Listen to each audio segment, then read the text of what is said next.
Hey guys, alright, so I decided to reach out to Twitter to do a Twitter question and answer session, a Q&A. So basically, I currently use Twitter just to store random thoughts. If you're not following me, you should definitely go follow me. Random thoughts, random pictures. But now I decided to utilize it, and I got an awesome amount of responses. So I got 26 questions, and I'm only going to answer some of them simply because others were just so thought-provoking I should do a whole video on them. So if I didn't answer yours, that's probably why, and definitely check out my Twitter because I'll do more of these in the future if this goes well. And last note is that I got bird shirt tank tops, so information about those below because they're awesome. So first we have Willow Peluso asking me, what was the hardest part about transitioning as a singer vocally through your transition period? I would definitely say the first 3 years on testosterone were the most difficult because my voice was just changing every day. Willow had a second question, which was, what was your first reaction when you were told you were going to be on the cover of a magazine? And it was pretty much just a, awesome, that's so exciting. So I am going to be on the cover of F to M magazine for October's edition, so definitely check that out, and I was just blown away. I'm so honored.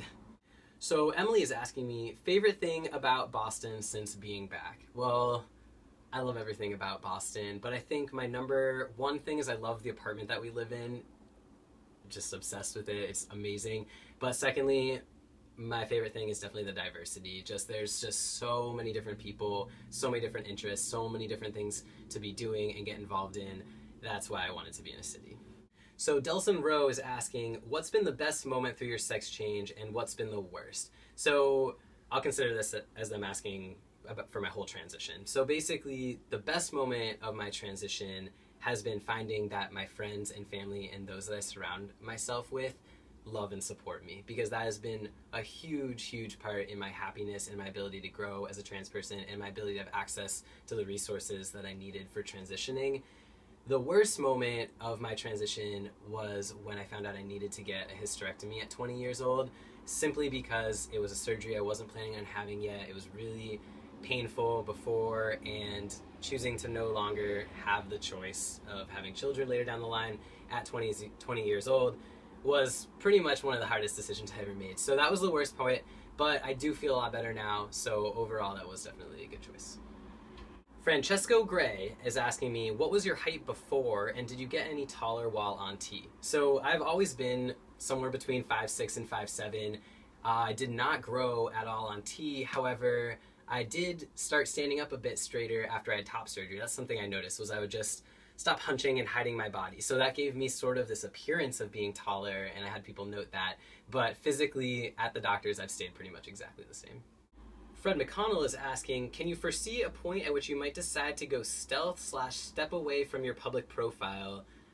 I cannot foresee a point of that. I think that I used to want to be stealth and not be so public with my transition, but what I realized when I actually tried that out a few years ago was that activism and my trans identity is a big part of my life, and just being open about it, because it's just one of many of my identities. So I think that no matter what, I'll always be open and out there about my identity as a trans person. Katie is asking, puppies or kittens? Kittens. And puppies, though. Come on. So Larissa JM7 asks, before starting T, were there any moments of being scared that you may not like certain changes? Absolutely. I was worried about acne, I was worried about smelling bad, I was worried about going bald, I was worried about like weird hair growing in weird places, I was worried about gaining weight, and all of these things happened. So it goes. So my good friend Alex Armstrong asks, question, can you please try to pronounce the Italian word without cheating? He clarified, agghiacciante. How's that, Alex? You got your wish there. So Heather's asking, hey Sky, just wondering if a California trip will be planned anytime in the future. I do want to meet you. Well, I would definitely love to meet you too, but California is a huge state. It's like 17 million times the size of every state I've lived in New England. But I definitely will be coming to California. I've got a lot of friends out there, and I do go back to the San Francisco Bay Area a lot. So I will be out in California within the next year for sure. So Seabear is asking me, do you have advice for a trans guy who is 16 and has no option but to stay in the closet until 18?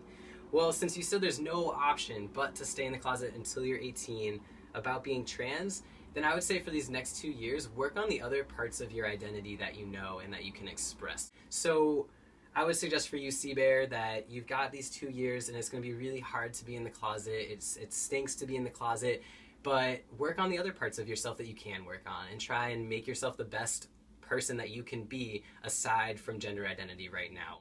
So Michaela Kyler would like me to explain less human and more being. For me, I think that less human, more being means to stop being so focused on being a human and be focused more on your energy and your actions and what you're doing and how you're relating and how you're interacting with our world.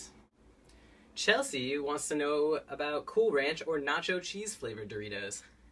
Well, Chelsea, Cool Ranch. You know that. You should know that. Cool Ranch. Kaden wants to know, have you watched Orange is the New Black? If so, what's your favorite character? Well, my housemates recently got me into it. We just finished the season 1 finale. Don't tell me anything about season 2. I'm behind. Yes, I love Orange is the New Black. And my favorite character is Sophia. Has my heart. Bryn Jackson would like to know, what would you do if you woke up and found that you'd switched minds with Tiger? Well, I would probably end up sleeping all day. He agrees. We would just sleep all day, wouldn't we? No, you would have a lot of thoughts and I would sleep all day. You like that, don't you? Okay. So Sydney Ocean wants to know my top favorite bands. So right now, my top favorite bands that I'm listening to are Sylvan Esso, Sleeping at Last, Ryn Weaver, Sam Smith, Seeing Him in September. It's amazing. Amy is asking me, what kind of musical direction would you like to go in for your next album? So although she already knows this, I am planning on going in the same acoustic direction, but just with a little bit more body to it and just some elements in it that I haven't incorporated previously. So it'll be a surprise. We'll see how it goes. Currently it's not going so well, but it's going to go just great. So Jude has 2 questions. First is, what was the name of the play you were cast in that you mentioned in some of your early vids? And that was our senior class play, which was actually written by a senior. And basically we just parodied English books that we'd read. So we had a song called like Grendel's Mom, like based off Stacy's mom, and like Finny Dies, things like that.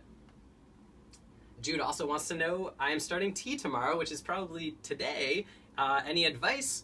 Well, Jude, that's awesome. I would say my advice is to just stay in touch with yourself and your emotions, see how you're feeling physically, mentally. Make sure you check in with yourself and make sure that things are feeling good and that you're happy. I mean, that's awesome. I hope you're feeling really awesome today. All right, so that's all I got time for today. That was really fun. I definitely would love to do another one of these in the future. So like I said, yeah, definitely follow me on Twitter. Go check out F2M Magazine. I'll put links to Twitter, F2M Magazine, bird shirts, everything below. Go check it out, and I'll be back as soon as I possibly can. All right, peace, guys.